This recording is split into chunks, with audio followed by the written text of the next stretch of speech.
বিএনপির তরফ থেকে জাতীয়বাদী দলের তরফ থেকে আমি মনোনয়ন প্রত্যাশী এবং আমি এই দলের সঙ্গে দীর্ঘদিন ধরে সম্পৃক্ত এবং প্রথম থেকে 1978 সন থেকে দলের সঙ্গে আমি সম্পৃক্ত এবং 1985 সনের পর থেকে আমি আমার ইয়েটা প্রত্যেকটা জায়গাতেই আমি আমার কর্ম রাখতেছি চেষ্টা করতেছি সব জায়গাতেই এবং আমি এই 1992 থেকে 2002 পর্যন্ত শিবচর উপজেলার সভাপতি ছিলাম এবং তারপরে থেকে জেলা কমিটিতে আমি সহসভাপতি ছিলাম এবং প্রত্যেকটা কমিটিতে আমি ছিলাম। আমি আমার মতো করে চেষ্টা করছি আমাদের দলকে সুপ্রতিষ্ঠিত করার জন্য প্রত্যেকটা জায়গাতেই, যদিও এটা যেহেতু শহীদ প্রেসিডেন্ট জিয়াউর রহমান সাহেবের দল, সেই ক্ষেত্রে এদের অনেক বেশি জনপ্রিয়তা আছে সারা দেশে।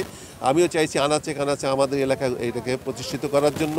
সেই সুবাদে আমি মনে করি আমার বিগত দিনের কর্ম আমাকে এইখানে আনছে এবং আমি আশা করি যে আমার কর্মকে যদি আমার দল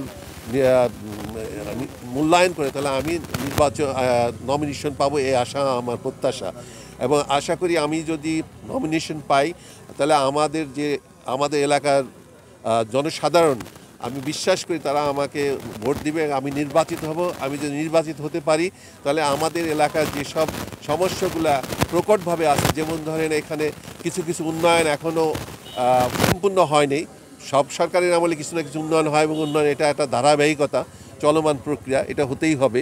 সেই উন্নয়নগুলো আমরা যেগুলো জনগণের স্বার্থে, জনগণের প্রয়োজনে এখনও অসম্পূর্ণ রয়েছে সেগুলো সম্পূর্ণ করা।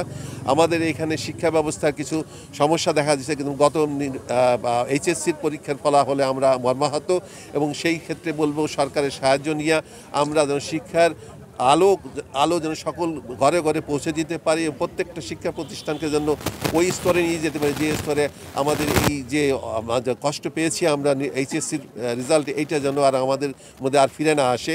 তৃতীয়ত হলো আমি মনে করি এখানে আমাদের আইন শৃঙ্খলার যে অবনতি, বা আমরা চাইবো যে দুর্নীতিমুক্ত আইন শৃঙ্খলা প্রতিষ্ঠিত হওয়ার জন্য এবং যাতে এলাকায় শান্তি বিরাজ করে এবং সকলেই একটা শান্তিপূর্ণ পরিবেশে বাস করতে পারে। চতুর্থ, আমি মনে করি এইখানে মাদকের যে একটা ছায়া আসছে, সেই মাদকের ছায়া থেকে পুরো জাতিকে মুক্তি দেওয়ার জন্য আমাদের সকলকে মিলে প্রশাসনের সাহায্যে আমাদের কাজ করে যেতে হবে, যাতে আমাদের আগামী প্রজন্ম মাদকের থেকে বেঁচে থাকতে পারে। এটা একটা বড় চ্যালেঞ্জ হবে আমাদের।